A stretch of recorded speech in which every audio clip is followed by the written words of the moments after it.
Welcome and hello. My name is Melissa Beck, and I'm the Executive Director of the Sozosei Foundation. We are so honored to have all of you with us today for our virtual book club, A Brief History on the Decriminalization of Mental Illness. The Sozosei Foundation is the recently launched foundation of OTSCA.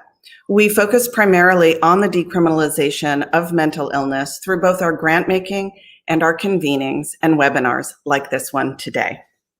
Today, we are so honored to have the expertise and insights of two leading doctors in this area, Dr. James Noel, Dr. Joel Devoskin, and this panel will be moderated by Sozosei board member Mary Michael. I hope that you will take a minute here on YouTube to introduce yourself through the chat function. If you could share with us your name, where you're joining us from, and if it's applicable, your organizational affiliation, we'd be so grateful to have that.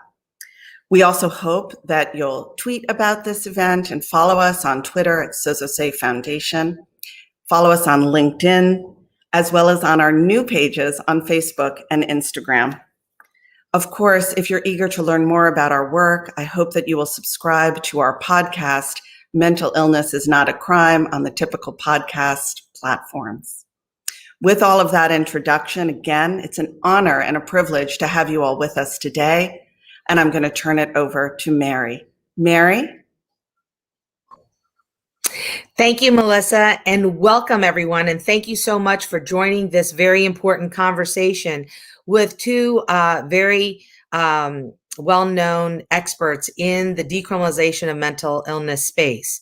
So without further ado, I would like to ask Doctors Dvoskin and Knoll to join me. But prior to us starting our conversation, what I would like to invite our audience members to do is to please chat in the chat box, send me your questions so that I can weave them into the Q&A and to the moderation that I'll be conducting today. So without further ado, let me invite Dr. Joel Devoskin to join me on stage, if you will, and maybe give a brief introduction of his work and what he's been doing in the decriminalization of mental illness space.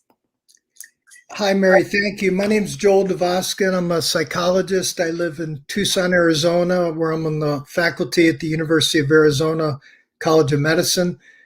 I've had a lot of jobs, believing that it's hard to hit a moving target. So I used to be, ran the forensic system in New York for a while, and I had a brief stint as acting commissioner of mental health in New York. I was the chair of the governor's council on behavioral health for the state of Nevada. And for some years now, I've worked all over the country as a consultant working with criminal justice and mental health systems across the country, often to try to help provide better service to people that are both involved in both the criminal justice, mental health systems, come in contact with the police, to live safer and better lives. So it's not very nice. Thanks for having me, you guys, and I appreciate being here. Thank you. Next, we have Dr. James Noel. James, do you want to give a brief introduction about your efforts in this decriminalization of mental illness space? Yes, thank you very much, Mary. It's an honor to be here with you, with everyone, with Dr. Dvoskin. My name is James Noel. You folks may or may not know, but I'm the fourth. I didn't do that to my son, so there's not a fifth. There's good reasons for that. But my father was a psychiatrist, so I really had no choice in the matter other than to find some way to rebel. And it may surprise you, but not all psychiatrists graduate with the idea of going to work in corrections. I did this because it fascinated me. I saw a lot of things that I'd like to share with a lot of you. And it's been a learning process. And I started out wanting to study violence.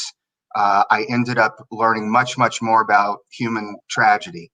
And I've been following Dr. Dvoskin around for a long time. We've been doing state level reviews of the systems and different hospitals.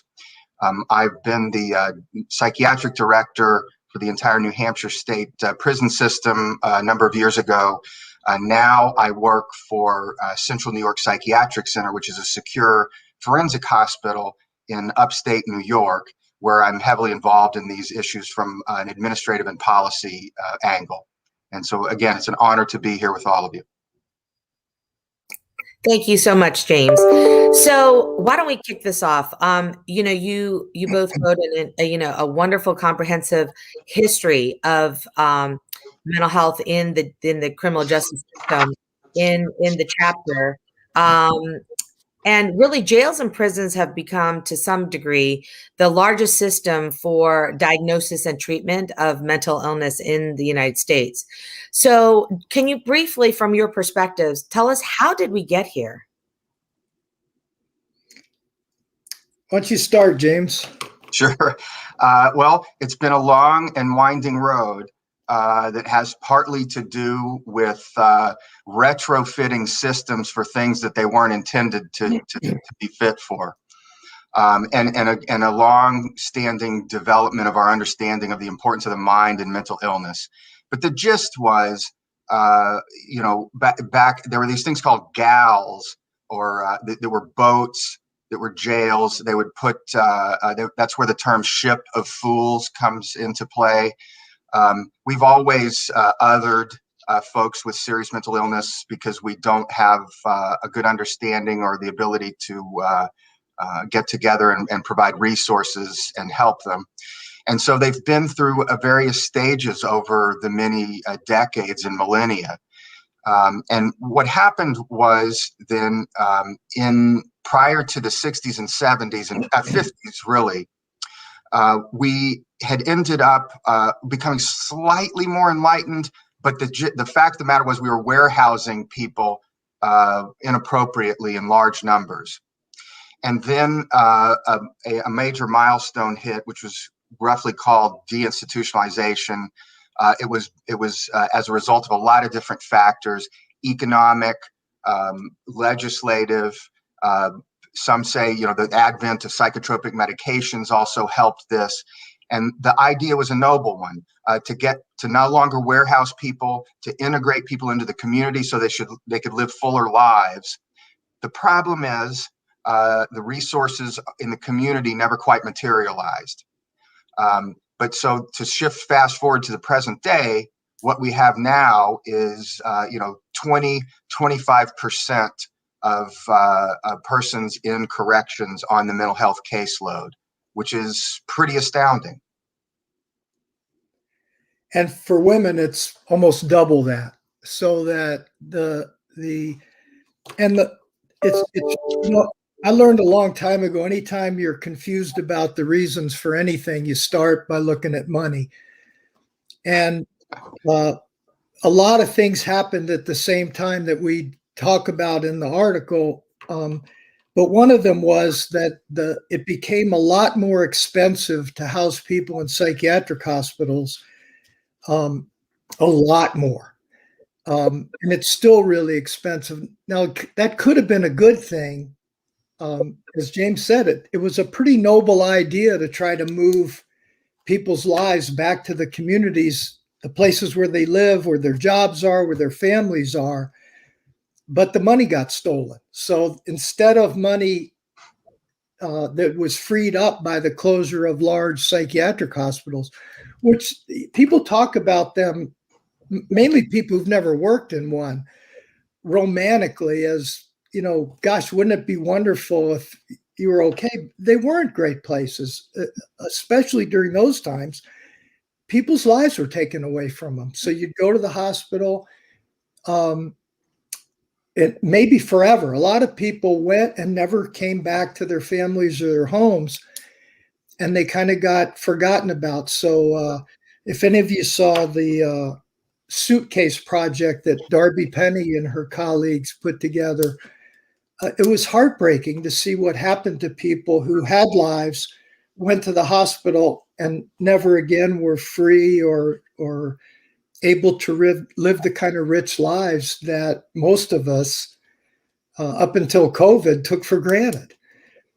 And so couple that with the fact that, and again, money came into it, that in many communities in the United States, incarceration is the biggest employer in the whole area. So that it became really hard to close jails and prisons. And the bottom line is we incarcerate way too many people in the United States. I spend a lot of time in jails and prisons around the country, and I see people who really need to be in jail or prison, but it's seldom the majority of the people that I run into. There are some. I do not believe that we don't need anybody to be incarcerated, because I think victims have rights too. But we incarcerate way more people than we need to for public safety. So the combination of all those things put together has led us to where we are. And, the title is A Brief History. It's a pretty long article, but it is a brief history because it's complicated. Right. Thank you so much for providing a quick summary. So if we could go back in time, if you could go back in time and change the course of that history so that we wouldn't be in the position that we find ourselves today, Joel, to your point, and James, to your point, what would you change so that we would not criminalize mental illness, quite frankly, as we do today? What are there any pivotal points, and what could we have changed in history to kind of change this trajectory to where we are? It's always interesting to me to try to say, what would the world be like if it was different? And the answer is it would be different. If they had built all of the community mental health centers that were envisioned when President Truman signed a Community Mental Health Act, I think right around 1950, it never happened. In 1964, when the Community Mental Health Centers Act was passed, if we had done what that act envisioned, we'd be in much better place right now. Although we would still have a big problem, and that's, I can sum up in one word, which is housing. If you don't have a place to live, it is really hard to live a successful life in this world. And we've just done our country has not done a very good job of dealing with the fact that people need a place to live. So I would say if I had to pick two things, those might be two places to start. Is if we had adequate housing and adequate community mental health services for anybody who wants them. Forget mandating to people. You can't even get those things if you want them. If your heart's in the right place and you're trying your hardest, but you got no place to live, or you live 200 miles from the nearest mental health professional and you don't have a way to get there, you're like climbing up a mountain in your bare feet. Thank you. James, from your perspective? Thank you. I agree with all that. You know, with regards to the community resources, I think that's the most obvious answer to your question, in my view. The problem is, I think you do that, and I assume when I think that way that we're going to continue to evolve from there, so that at least we're starting from a better place. I'm a little biased here, I will admit, because I watched my father work very hard in the 60s and 70s. He ran a community mental health center. I think he did it the right way, and it was wonderful for me to see as a young person. It's like a sense of community. People were well treated with respect and dignity. But then I watched it in the 80s and 90s with the introduction of third-party payers and the economic issues, and I watched it lose its resources. It's very sad. And so these things have to be maintained, and I'm not naive enough to think, things fall from the sky. So I think the community resources is an answer to your question, Mary, and then continued evolution based on the science, based on the psychosocial culture that people can grow in. Perfect. I think that when we spoke previously, we talked about, are people interested in rehabilitation or punishment, right? And that sort of is some of the foundational social, feelings around this particular issue, without understanding the medical issues that are really confronting these individuals.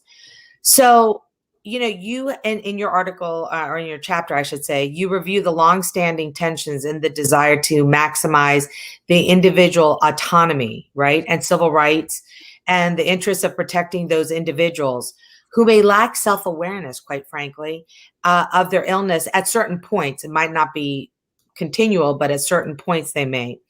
So what can we learn from this history as we consider decriminalizing mental illness, understanding that individuals may go through, peaks and valleys of understanding, their behaviors and where their mental illness plays in all of that? In one sense, I kind of disagree. I think that much is made of the fact that people don't understand their mental illness, or they deny it. In my experience, when I talk to people who say, I don't have schizophrenia, they're more reacting to being insulted than they are. They know that people have trouble understanding them sometimes, or they know that they're confused sometimes.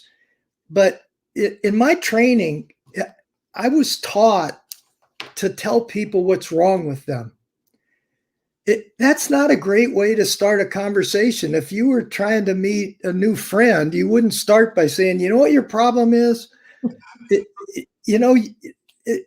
So what I've learned recently, I'm in the middle of reading a wonderful book by Bruce Perry and Oprah Winfrey called What Has Happened to You? I've learned that we should start with that. We shouldn't start with what's wrong with you. We should start with what's happened to you. A lot of these problems are social.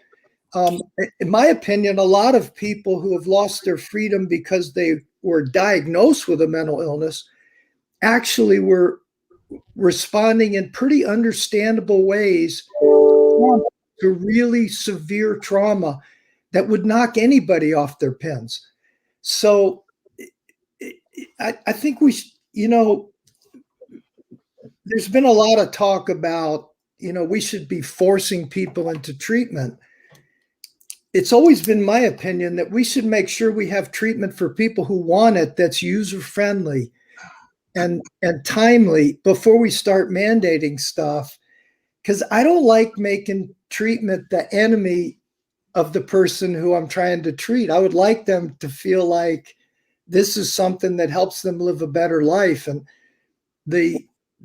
some of this, I did not really a study, but there was a legal decision in New York that made it so that doctors could mandate medications less easily. They had to go to court. And before that decision came down, I had eight people on mandatory meds at the hospital that James Noel is the medical director for.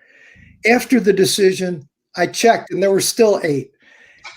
And what I found was that 2 of the psychiatrists had 0. And they were the people that, to be honest with you, that I would have most wanted treating me. They were people who explained stuff more patiently.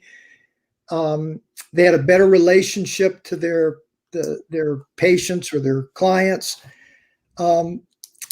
So I'm not, it's not that I don't understand that some people may need compulsory treatment or even incarceration, but man, it's a horrible place to start, in my opinion. Yeah. I agree, Mary. I've just been impressed over my career. It may sound trite or obvious, but people don't like being labeled with things that they don't care for, and so I try to avoid that at all costs. What's the that's a good question. You know, what has happened to you? What is it now that's bothering you? I do think, now let me say this and inject a little bit of realism from Knoll's viewpoint. There are those folks, because I see them every week, where it's either I'm worried they're going to get themselves killed versus I get a judge to tell them they have to take medications. All right. I mean, that's a difficult call, but I'm going to go for it and make it because I have a duty. But I agree with Dr. Dvoskin. The vast majority of this, I think, better listening and understanding, as opposed to labeling and forcing. It just never, in the long run, that's an approach that never sticks. And usually, people take the meds that helps them be happier and live a better life. So, you know, even when there's been forced medication, good psychiatrists never stop there. They try to help the person understand what's different now. And there's plenty of people who may take it involuntarily, briefly, and later they realize it makes my life better, and they're willing recipients later. But like I said, it just seems to me to be a horrible place to start. But that's not to say there's never a time. I mean, there are times when you have to intervene with people to help them stay alive or to help other people stay alive. But in my opinion, those times are relatively rare compared to the grand picture of all the people that we label with these various names. Well, let's talk about that for a second, because in your writing, you know, you brought up the Willie Horton, example, and I think that there is a concern, you know, by the community, maybe at large, that they don't understand, you know, they're concerned about community safety. So maybe we could talk about that for a second, because Joel and James, if I recall in our previous conversation, you had talked about Willie Horton and, you know, what happened in that particular situation. Willie Horton was mainly a political catastrophe. I mean, bad things happen to people who haven't, or by people who happen to have been in prison, and to people who haven't been in prison. So it was awful what happened. And you don't ever want to have, I mean, nobody wants their thumbprint on a decision to release somebody that ended up doing something horrible. But if you remove all risk, think of the world we would live in. First of all, nobody, including me, would ever be in the no risk category. I guarantee you, try to hurt one of my kids, and I'm an old man, but I'll do my very best to hurt anybody that tries to hurt my kids or not my granddaughter. So nobody's free of risk. And what happened is that because of the political consequences of Willie Horton, now there's two ways to get elected in America. You can claim to be tough on crime, which really means tough on criminals, by the way, not tough on crime, because my quick answer to you, Mary, is how's it working? We lock up more people than anybody in the world by a lot, including countries that we call authoritarian, and we have more crime. So how's it working so far? It's not a very good strategy to make us safer compared to having schools that are better, having pre-K that's better. All of those things we know have a great payback in terms of financial and in terms of community safety. But we spend a lot of money on locking people up, some of whom probably don't need to be locked up for community safety. So these decisions are not made because somebody who knew what they were talking about said this is a way for us to be safe. But it is a great way to get elected, is to say, I'm tough on crime and I'm going to cut your taxes. Yeah, agreed. And let me just take the lid off of this and shine a light directly into it. There's so many problems with drug related crimes. Most folks are in there in some form or fashion. It's just a fact for drug related crimes that look, so how is the best way to handle that? Send them to gladiator school. Don't be surprised if they come out gladiators. And I will tell you something else too. Still in this day and age, and Dr. Dvoskin can back me up on this, I'm sure. But you folks may or may not be surprised to know across the country. Hey, Knoll, when somebody goes to prison and they have an addiction problem, what's the standard treatment? I'll tell you. They sit them in a room and pop in a videotape and have them watch a videotape maybe once a month. Am I being too generous, Joel? No, that's pretty accurate. Some places try, but there's nothing that we would describe as good drug treatment. And some of those folks, this one drives me up a wall. They were arrested while they were on the waiting list for using the drugs that they were seeking treatment to stop. And they're arrested, or they violated off of probation for having a dirty urine while they were on the waiting list for treatment that they couldn't get a spot in. Right. So let me ask you, we talked again in a previous conversation, we had spoken about, I think that people don't understand sort of the system and who has the power and in terms of, of decriminalizing or stopping that pipeline into the jail systems. And Joel, something that you said to me previously was really kind of enlightening, and that is about prosecutors versus judges, because I think that we all, watch television, we read stories, and we think that judges have the ability to kind of help to change some of that. And I think that's still true. However, the vast majority of the influence really lies before an individual even goes before a judge. So Joel and James, can you speak a little bit to that? Because I'm not sure that the audience at large would even be aware of that. You want to go first, James? Go ahead, Joel, please. So in the late 70s, a couple of things happened. One of them is a handful of judges made some horrible decisions that appeared to be completely racist on their face.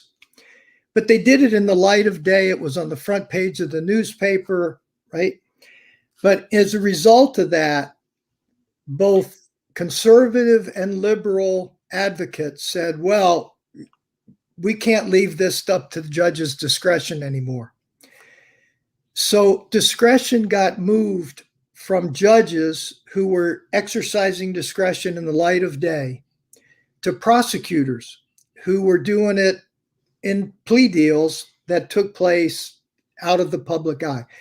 And I want to be clear, I don't blame prosecutors for this. I blame the contingency system. We vote for people based on things like percentage of convictions, right? So we've set up contingencies that reward people for locking people up and don't reward people for diverting people.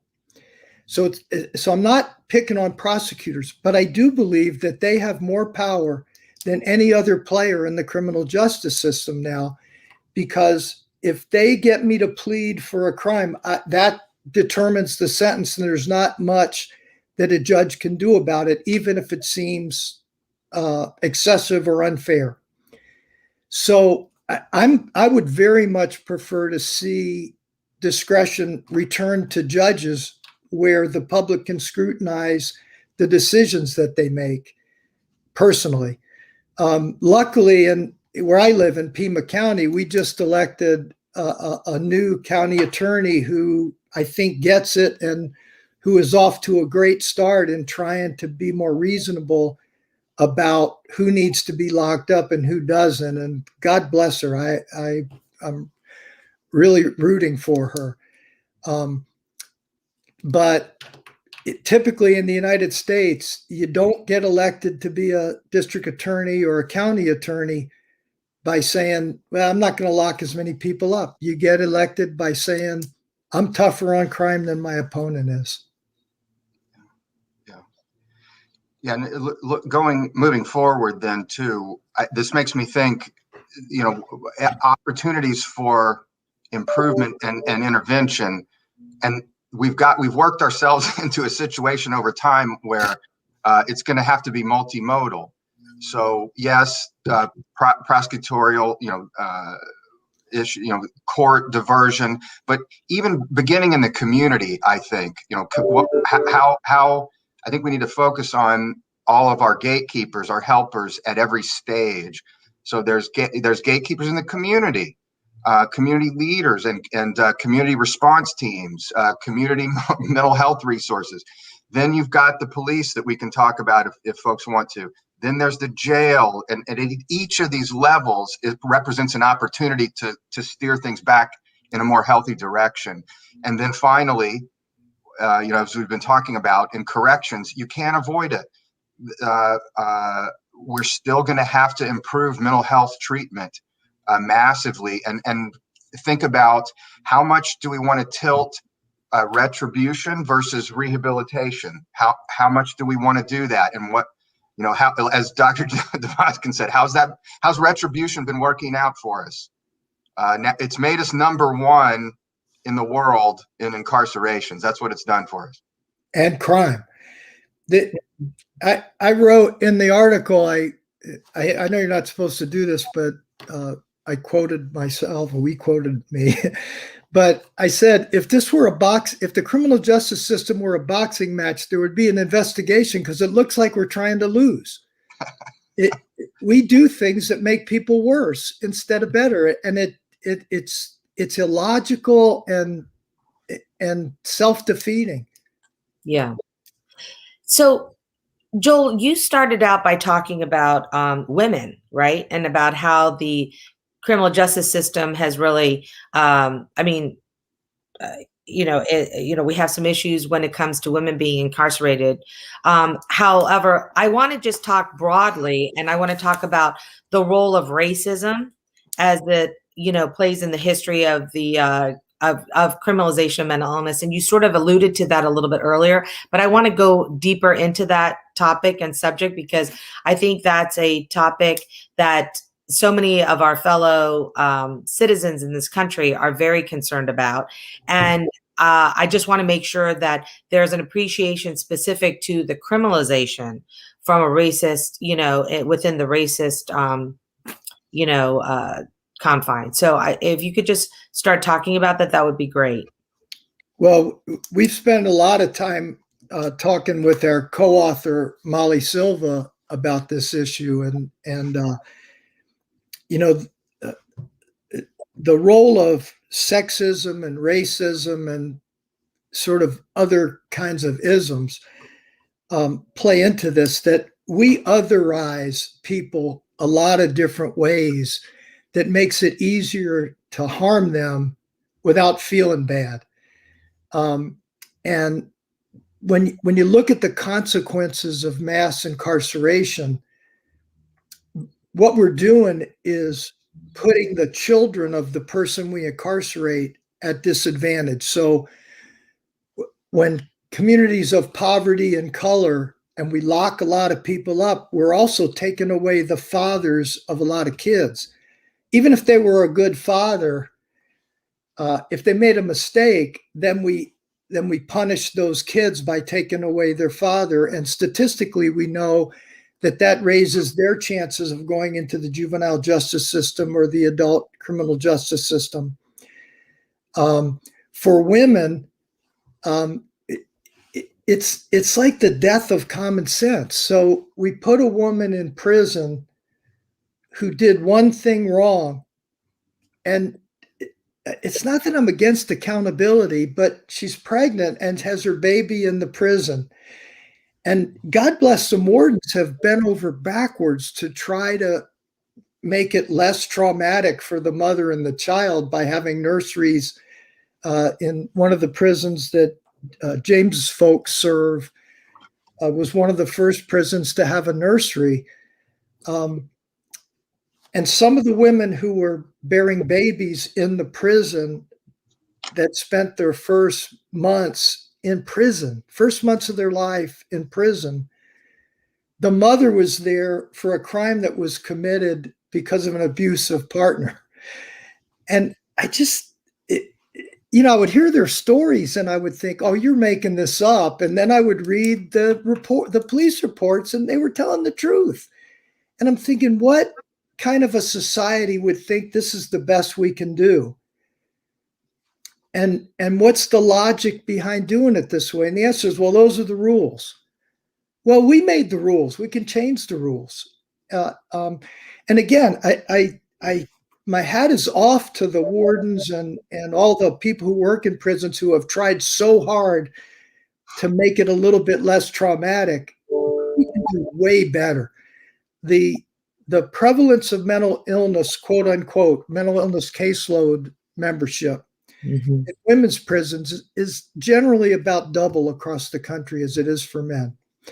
But if you look at the things that are like schizophrenia and bipolar and things that we think are of as the most severe forms of mental illness, those tend to be relatively similar between men and women. The difference is a hugely larger number of disorders related to depression and anxiety. Well, the more you think about that, the more sense it makes. Some of this is on us. Yeah. I mean, regarding Mary, the racial issue, I won't insult the intelligence of any of our viewers. Of course, that's goes without saying. I will say this though, just from an interest standpoint, that I went into one of the things I learned in medicine, in medical school, at least the old school way of learning and discovering in medicine is to find the what's going wrong here in this system, or what's going wrong here in the heart, or what's going wrong here in the stomach. And when you study that, that's going to tell you how it works, how it should be working correctly, right? And that's what's always fascinated me personally about corrections is things are hyper concentrated. All of humanity's problems, ills, all of our failings, they're in bold relief inside corrections for you to see and for you to understand. And so it's all there. So and so the racism is there. You better believe. I know folks know that, but it's institutionalized. It is written into gospel in there. These people stay with these folks. These people stay with those folks.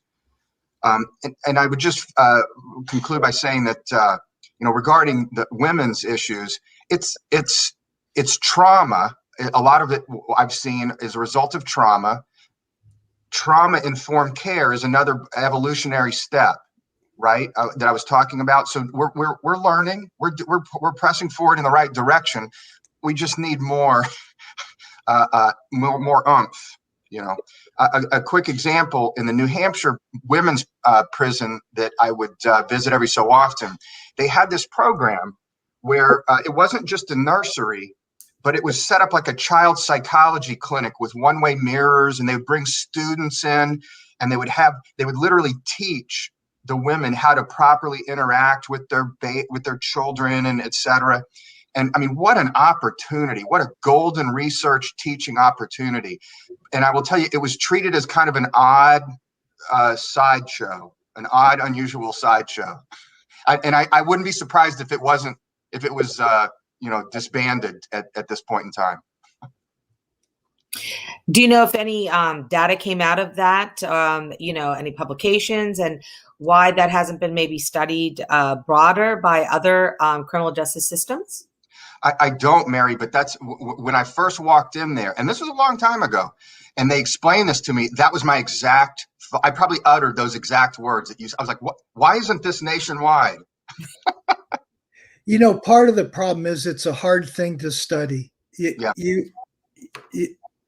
So much of it is subjective, and it's ethical issues around how do you control for it. You can say, well, we're going to treat your baby badly and your baby well and see if it makes a difference. We already know that it makes a difference.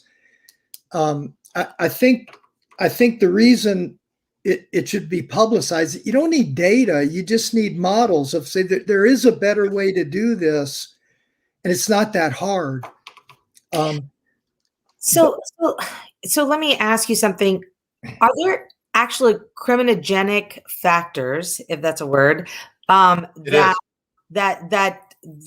individuals with mental illness have that could, they're kind of they're more vulnerable to, that lead them to getting involved in the criminal justice system? And maybe, Joel, going back to your original question about what happened to you, let's find out where, by unpacking it from the very beginning. And trauma is such a common thread amongst people, certainly, that find themselves in the criminal justice system. And certainly once they get in, they're certainly traumatized, or it's a re-trauma, if you will.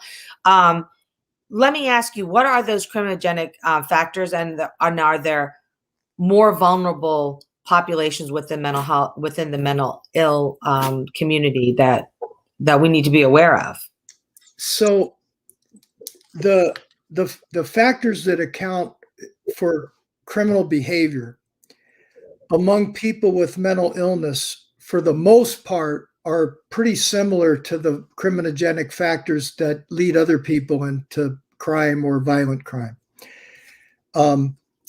For a relatively small percentage of people who are in the criminal justice system and have a diagnosis of a serious mental illness, a relatively small percentage of them, their mental illness was the direct cause of their crime.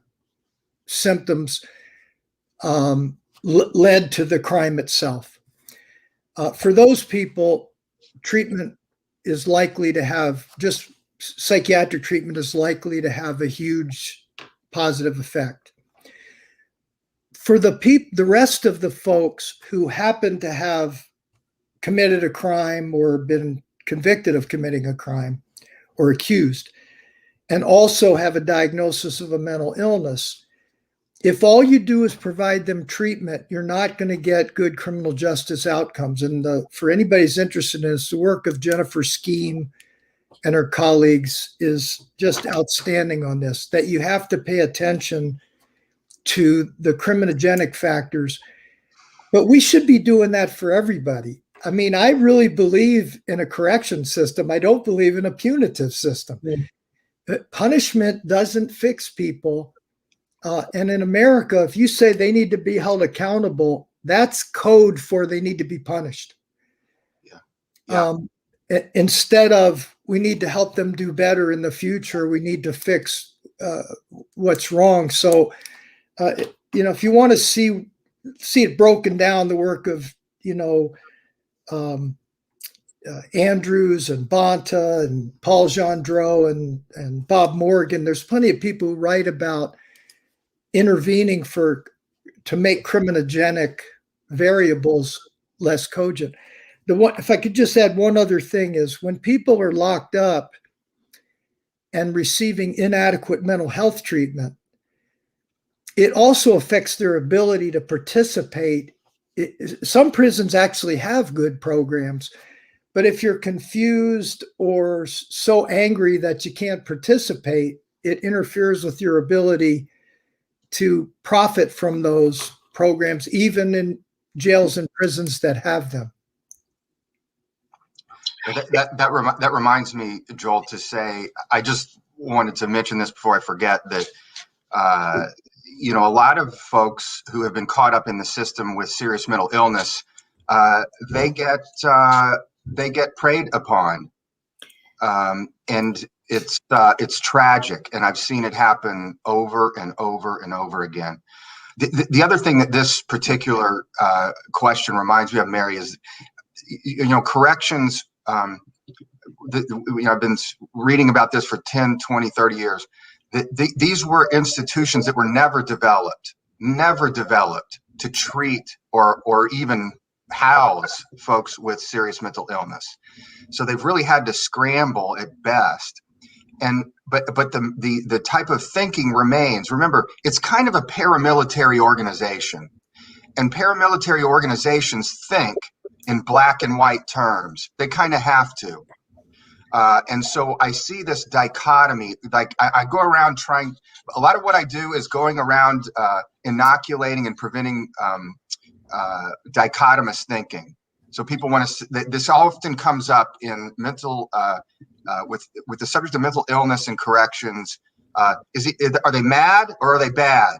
Mad or bad? Mad or bad? Because that's going to tell us what we need to do. No, it won't. Because people can have both problems at the same time, and frequently that's the rule, not the exception. So it's just as Joel was saying, you treat the serious mental illness, then the person gets better, and then they start acting like their normal personality proclivities, and people say, "See, he was faking all the time," or whatever. He was really bad. He wasn't mad. No. Now you've got someone who can think more clearly and can maybe be engaged in programming or therapy to make better choices. So Joel, you talked about access to care. That really is an issue that we have to really contend with as a society, because a lot of individuals don't have adequate access to care. There is it's a huge problem in the mental health space. And then if you look at, certain segments of the population, they have even limited or greater, gaps in getting mental health care.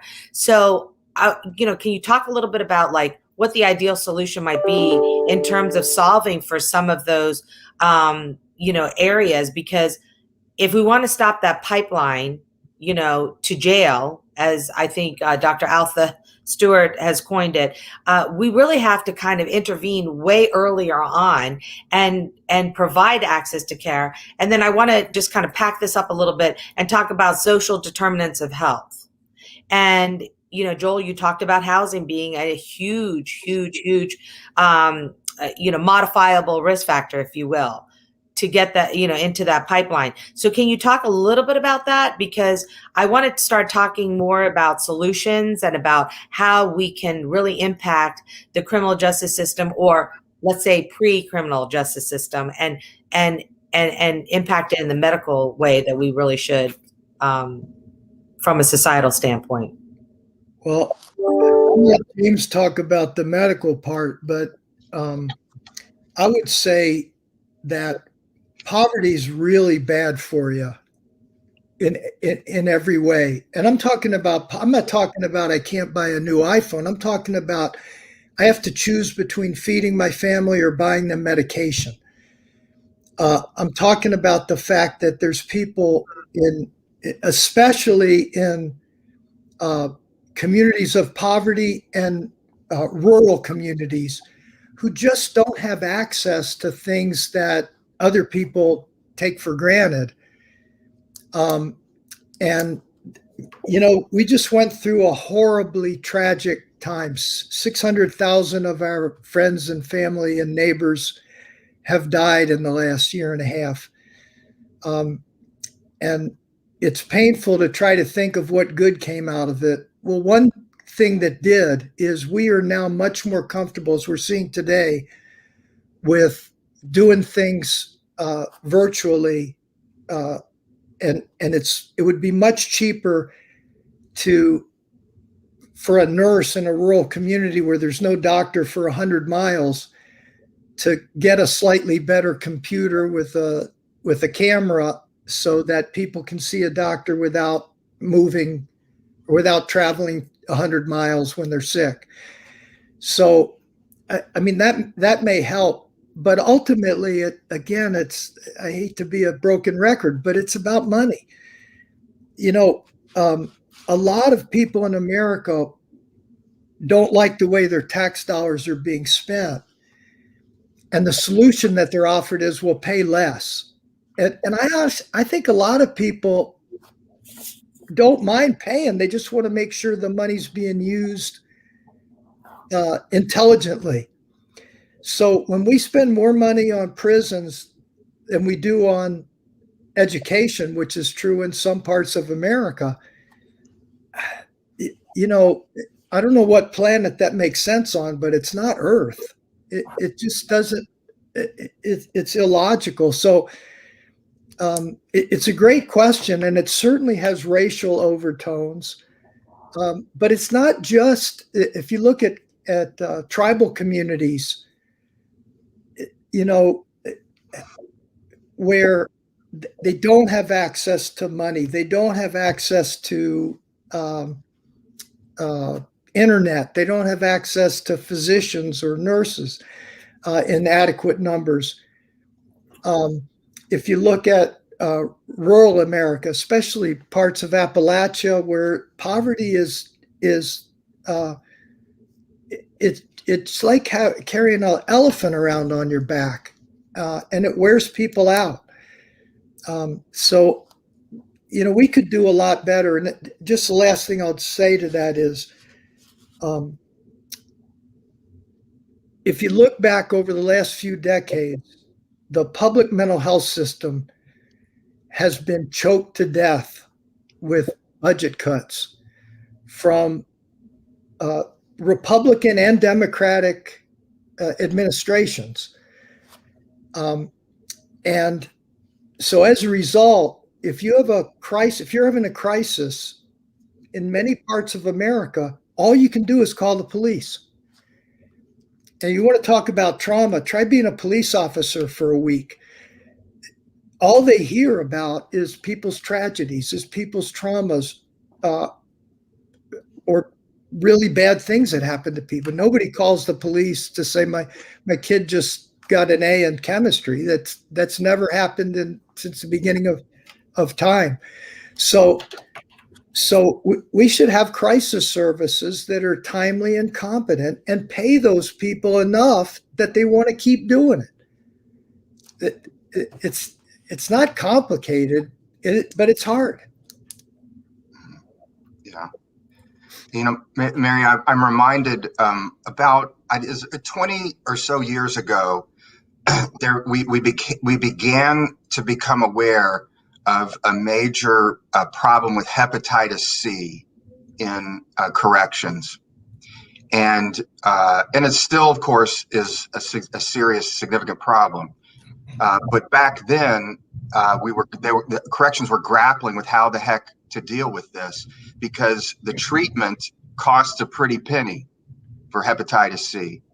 And so there was all kinds of cold equations being calculated, right? Okay, how much time does this person have left? Can we just not treat them until they leave, etc.?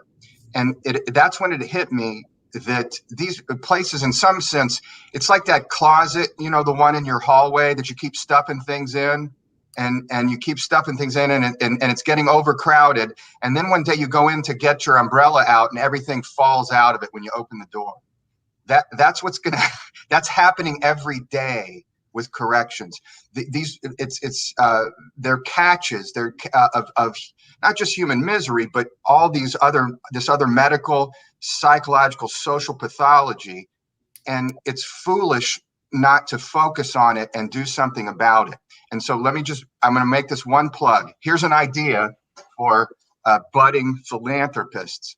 Why these places are gold mines for medical education, and why are we not sending residents to rotate and learn about medicine, all kinds of medicine? You see things in corrections you would never see anymore out in society. And I'll tell you, I know why the reason is. Two reasons: money and stigma. Ultimately, we had that when I was in Dartmouth. We had an academic corrections partnership. It was very good, but it didn't last because the legislators and the politicians did not want it to last. They saw it as mere inmates getting Cadillac care while their constituents got lesser care, which was not true at all. We were barely keeping our ears above water, putting out fires, etc. But it was ultimately disbanded because of those sentiments. Right. And I think we also heard the same thing with Guantanamo Bay, right? With the prisoners held there, from a totally different area. But you're right. That sort of, sets the public sentiment, right, at that moment, and unfortunately creates long-term impact. So I wanted to read a question that actually came through. And Joel, this goes back to something that you talked about earlier. And I know that some of our audience members know about the CIT, program as well. But here's the question. On behalf of my first responder organization, and this is Emergency Medical and Rescue, may I ask you to speak on the role of that EMTs play in treating patients or interfacing with them with mental illness in the community? And this was submitted by Jackie Simard, I think. I don't want to butcher names, but anyhow, I did want to acknowledge the question coming in from one of our audience. Great question, and thank you for writing it. When we think about first responders, police are increasingly getting training, CIT being the best example. In New York, every police officer in the upstate New York gets training in dealing with people that they call emotional disturbance. But EMTs, there isn't any real, that I know of, any national standard for that. When I was in Nevada, I worked with a wonderful fire chief named Sarah McCrae, and she was a nurse who became an EMT, who then moved up the ladder in the fire department. And she did a tremendous amount of work, not only training EMTs, because many of them are really good at dealing with people who are in crisis, but also supporting them. So when you mention CIT, one of the things I say about CIT is I love CIT, but it's only as good as the resources that officers have that they can refer people to. If there's no resources, making better decisions about where to refer people is a lot less valuable. So as James said much earlier, you got to kind of hit this in a lot of different places. So, but I do think making EMTs, paramedics, fire people, firefighters, police officers part of these conversations in each community, it's not only important, I would say it's essential. They're, police and paramedic or EMT agencies do more mental health work than all of the mental health professionals in America put together. If you just in terms of volume, many of them have become really gifted at it. And I would just say, if you watch TV, you would think the opposite, that nobody ever does anything right. But James and I both work with a lot of police agencies. We know that many people are great at this, but we got to do a better job of supporting them with training, with resources, so that when they make a referral, it's meaningful and valuable for the person that they're referring. Yeah. Yeah, I would echo that and just say, Mary, I too work with, because I see this as a major issue. And so I've made it a point to collaborate and cross-train with law enforcement and with crisis response teams and crisis negotiation teams. And because I know they're the ones that are on the front line dealing with this and can make a change. And I will tell you that there is reason to be optimistic. I have seen police officers do such amazing jobs. It would melt your heart. You'd want to give them an award and a medal right then and there. Then, I've seen the worst cases too. But there are, so I think it is person dependent. The training is important, yes, but the person needs to be psychologically minded and value the mind and the skills of listening to another person in crisis and pain, how to respond to them. That's a unique skill set. If I could just add, Mary, I took a glance at some of the people that signed up for this call, and a lot of them know more about this than I do. So people like Patty Griffin and Fred Osher and Joan Galeese and Mark Munitz, who've been doing this work for decades. Policy Research Associates in New York, they run the National Gain Center. And I would urge any of you to hit their website. There's a bunch of really good stuff on there that would help to facilitate these kinds of improvements. And specifically, Mark Munitz and Patty Griffin wrote a book on how to bring a community together around these issues, and it's really wonderful work. And so you treat the community as a community, you get much better results. So you bring everybody together and you look at where are resources going right now and what are we getting for it? And is this the way we would design it? If we had this much money and this much problem, is this the way we would design it? And communities that have done this kind of work together, and as I said, the Gain Center does this all over the United States. What you find is that the money isn't being spent as efficiently as possible. And we would do much better to rethink it. I'll just give you one quick example. So I'm talking to a person and I go, do you have a case manager? They said, yeah, I have a bunch of them. I said, what do you mean you have a bunch of them? He said, well, I'm on probation, so I have a probation officer. I have somebody who handles my public housing who got me this temporary place to live. And I have somebody with Child Protective Services because they tried to take my kid away from me. And they started adding up all the government resources. And then I actually went and talked to each of the people that this person had mentioned and asked them what their caseloads were. And their caseloads were like 50 up to 150. But I added up all of them and their caseloads and said, geez, if they would just combine their caseloads, it would be 20, 30 to 1. Mm. But they're all living in different silos, and there's no collaboration. So I think when you treat the community as a community and try to intelligently think about how we're using resources, you get a much better result. Yeah, it really sounds as though a lot of communities have come together. The ones that are kind of like, best practices are coming together and knocking down those silos. So let me just go to this question that we received. Calling law enforcement for a mental health crisis does not work. I think we've established that time and time again in this conversation. Families and loved ones calling 911 need an alternative.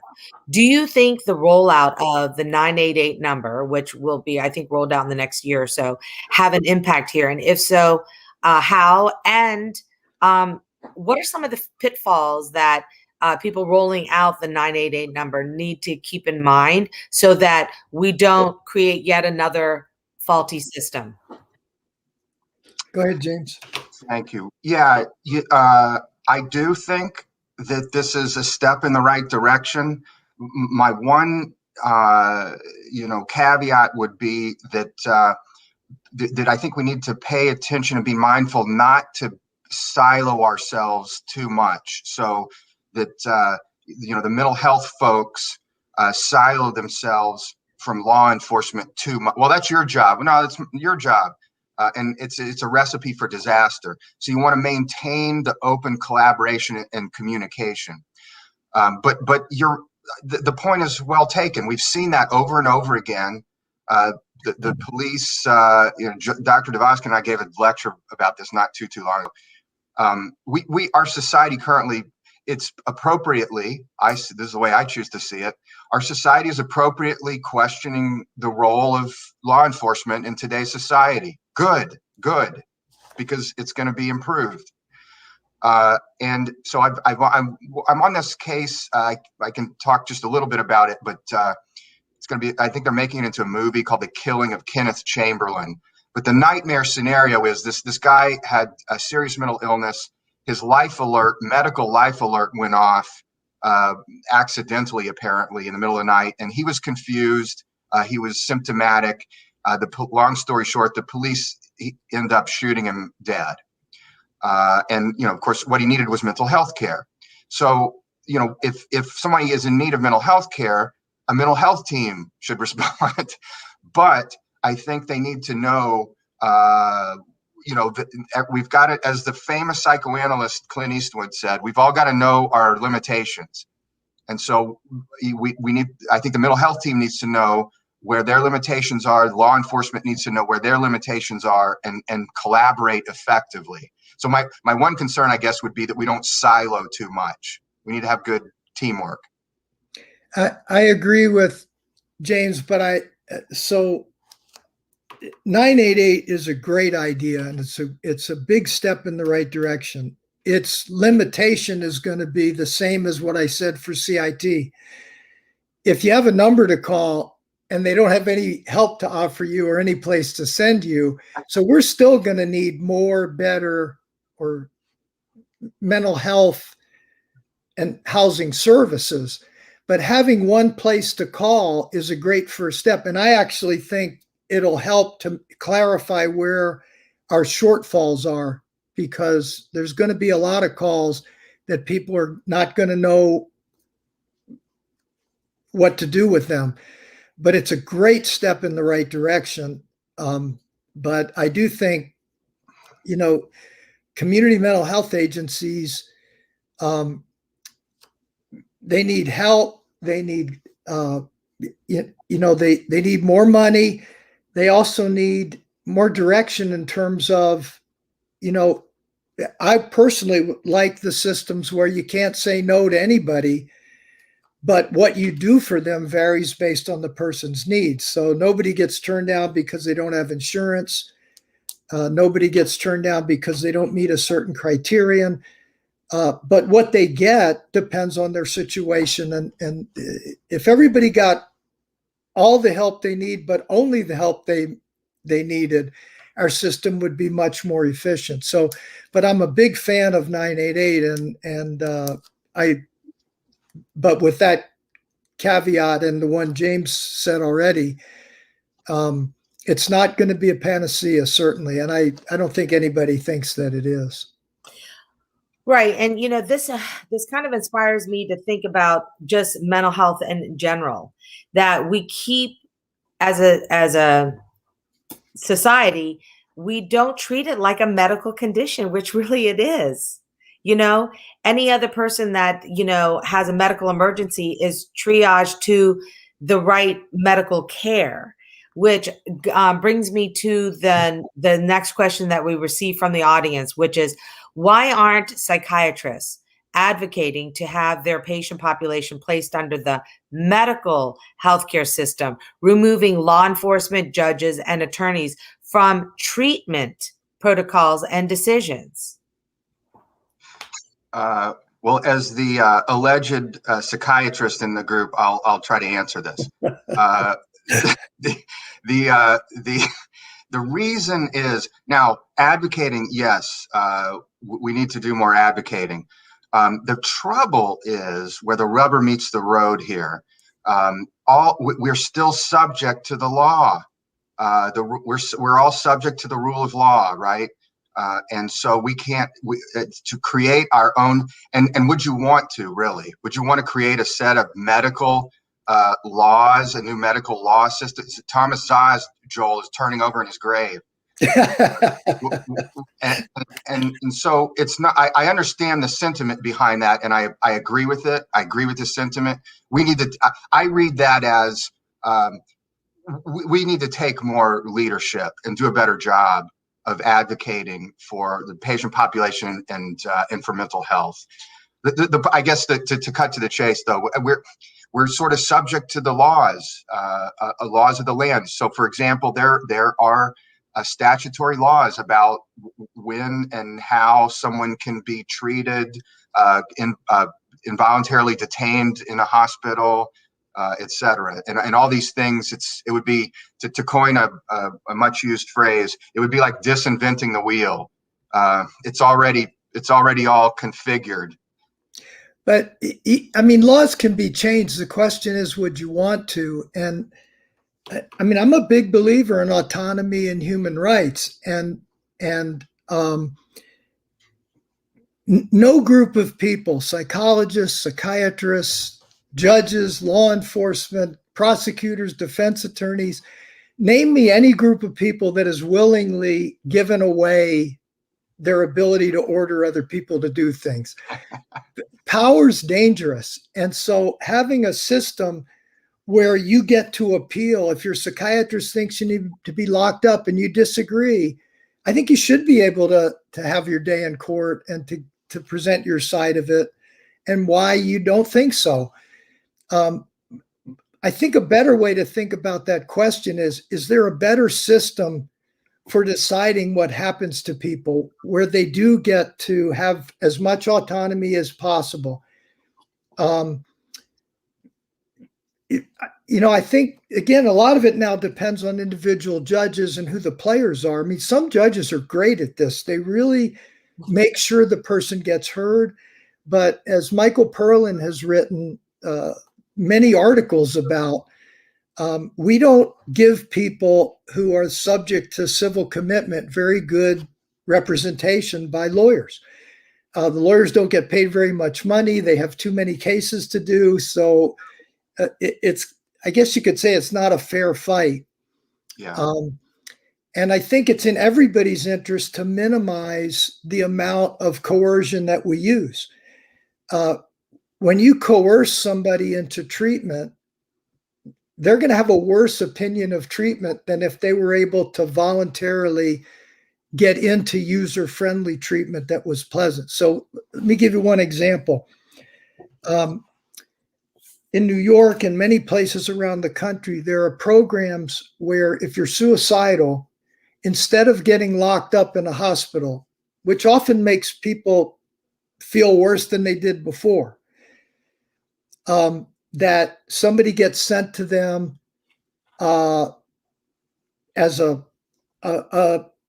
companion, somebody to sit with them, often somebody who themselves has been in the same situation, a peer who can say, I'll sit with you and try to help you feel better. And for many people, that's enough for them to get through the crisis till the sun comes up and they start thinking differently.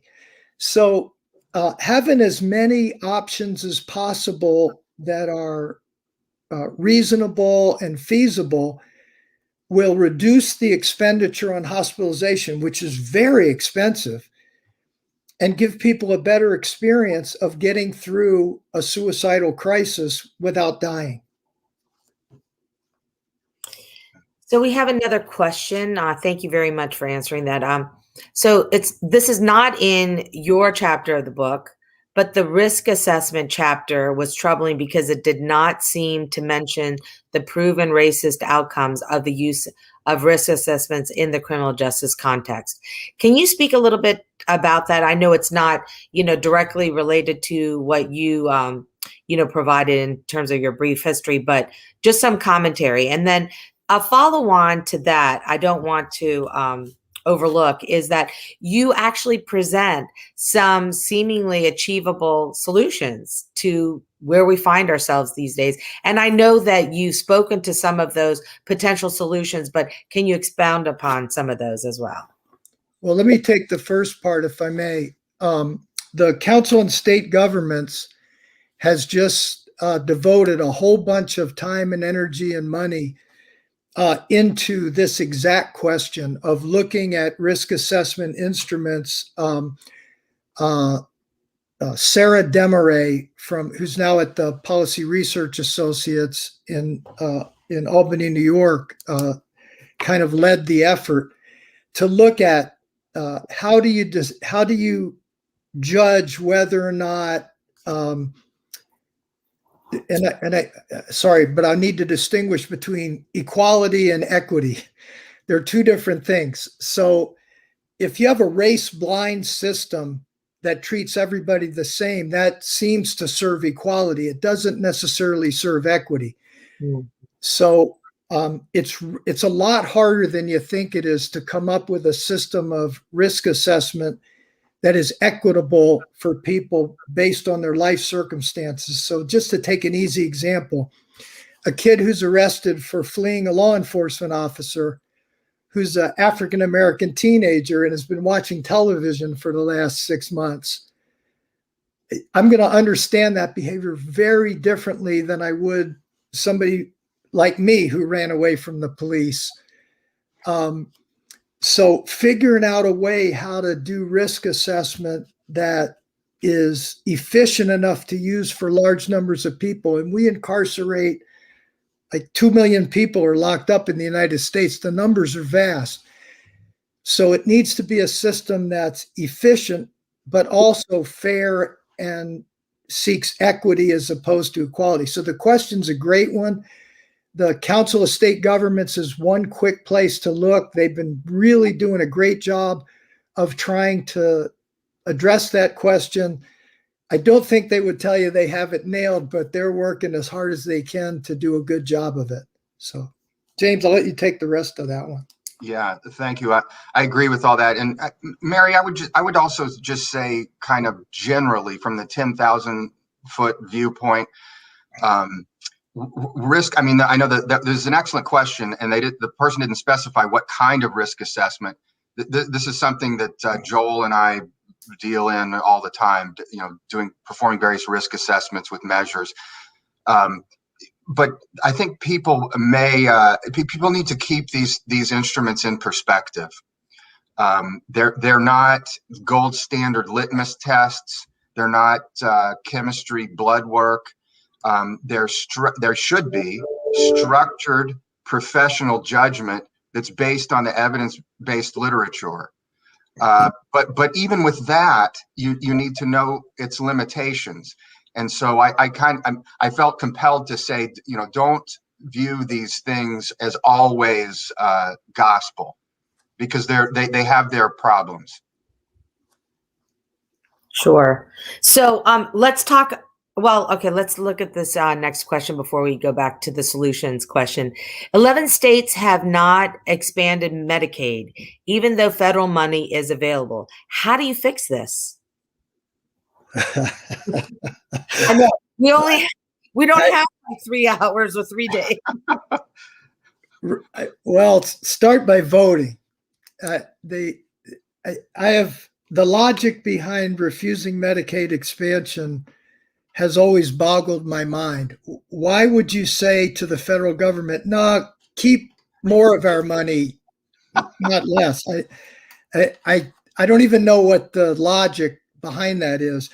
I do know that because of the state match problem, the poorest states have trouble coming up with the money to match the federal contribution. And that's the logic behind some states. And the way to fix that is to just make it easier for them, because poor states shouldn't be punished for being poor. But I mean, not having Medicaid expansion is just illogical, especially when it first came out. There was no state share. It was free money for states. And the people that said no at the beginning, it broke my mind. I couldn't even think of what they would say if you asked them. Now it's not free anymore, so the states have to come up with a state share. And I mean, there's plenty of people that know way more about Medicaid than I do, but there's got to be a way to fix this. James, any thoughts? Nothing terribly productive, other than to say my entire career, these varying streams of resource and support have always baffled me. Why we're so unable to negotiate them. Yeah. So let me go back to the question that I asked along with the risk assessment. So I apologize if I sort of mixed two disparate questions here. But at the end of your article, you provided 7 seemingly achievable solutions to the problems. So in the time remaining, I would like to just kind of think about, so what do we do now? So what can we do? And what solutions can we start with? And maybe it's kind of like, what would be the easiest one to start with, and then kind of work on the bigger problems, in parallel? Well, can I just make a plea, Mary, for the umbrella over all this, that as we go through them, at least I've learned, I'll just claim this as my own thought and opinion. I've learned through hard trial and error to propose these things. I think you increase your chances of success if you propose them according to mutual concerns. Your pleas to humanity and goodness and warm fuzzy feelings will fall flat. You need to target mutual concerns. And so the question is going to be, why? Why should we do this? Well, here's why. It's going to save you this. It's going to help you with that. And so I've always tried to, plant things in that direction. But the first thing, clear, as we have at least listed in the article, and we've kind of already touched on this, is just the overall. We need to take a close look at why we're incarcerating so many people. And is this the best way to do it? I think that would accomplish many things at the same time. I mean, where would I start? We spend a lot of money housing people in places that make them more dangerous and less happy. And if there was a way to move some of that money from prison, it's actually no more expensive to give somebody a small apartment than it is to put them in prison. It's actually cheaper. So that's the first thing to me is we just incarcerate way too many people. And I as I said, I'm not a person who thinks that no one should ever be incarcerated. I wish that were true, but I don't think it. But 2 million, what's wrong with us that we have to incarcerate 5 times as many people as every other country? We incarcerate more people than China and Russia, and we criticize them for being authoritarian.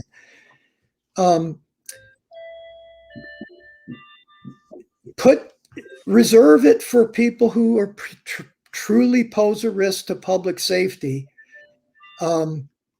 Move some of that money to housing and mental health services. Better training and more combined training for various kinds of first responders. Quit talking about massive numbers of long-term hospitalizations. It ain't going to happen, and it wouldn't be good even if it did.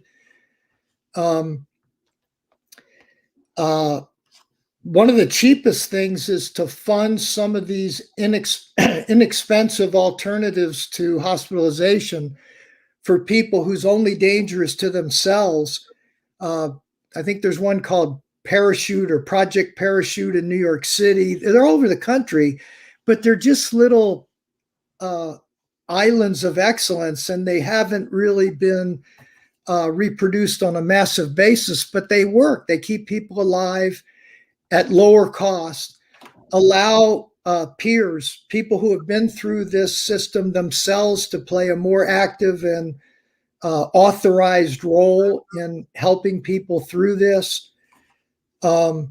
If people do have to be incarcerated, as James said earlier, make sure that they get adequate mental health services. I mean, none of these things they're not hard, but they must be, because we're not doing them. So, and that leads me to one question that we received previous to this, that a dear friend of mine sent in on what is it going to take to have a political will to change these things. And, NAMI did, in some states, NAMI has been, the National Alliance for Mental Illness has been a powerful political force, and often for increasing treatment resources. That James probably can talk about. The AMA and the APA have recently made policy changes that would have been unthinkable 4 years ago. And the other thing, quick thing I wanted to say is, we missed a tremendous opportunity.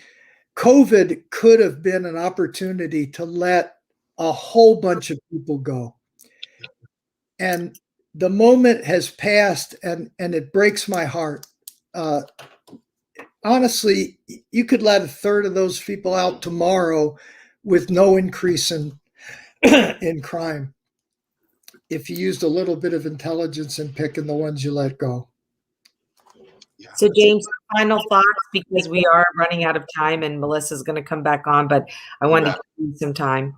Thanks, Mary. Yeah, I just, let me hit the highlights. I think in terms of actionable interventions, everything that we've been talking about, what Joel said, then I think at every level, I'm going to call it a gatekeeper function, paying attention at every level throughout the system's trajectory, re-examining, like we're doing, the role of police in these events and improving that. Working on mental health crisis response teams, legitimate efforts at rehabilitation and corrections, not lip service, not making it look good, but legit efforts. And then finally, as we mentioned earlier, the incarceration rates and doing something about the massive influx of drug crimes. I just think there's a better way of handling that. Terrific. So with that, I think we're down to a minute, and I just want to thank the two of you for an enlightening and inspiring conversation. And thank you so much for taking the time, not only to participate in this discussion, but also for creating the chapter in this book, which I would encourage the audience to read, as well as some of the other publications and books that Joel, you and James had mentioned on this discussion. But we don't want to stop the conversation here. I think Melissa's going to talk about how we can continue this discussion, keep asking questions so that we can, keep engaging more and more people in this conversation. So thank you very much. Thank you. I'm going to join in those thanks. This has been just such a privilege to listen to this conversation. I want to add in a special thank you to someone who's not with us today, which is Molly De Silva, who is co-author on the chapter of A Brief History of the Criminalization of Mental Illness. I will ask everyone, if you're interested, to continue the conversation live on Sozosei's Twitter feed.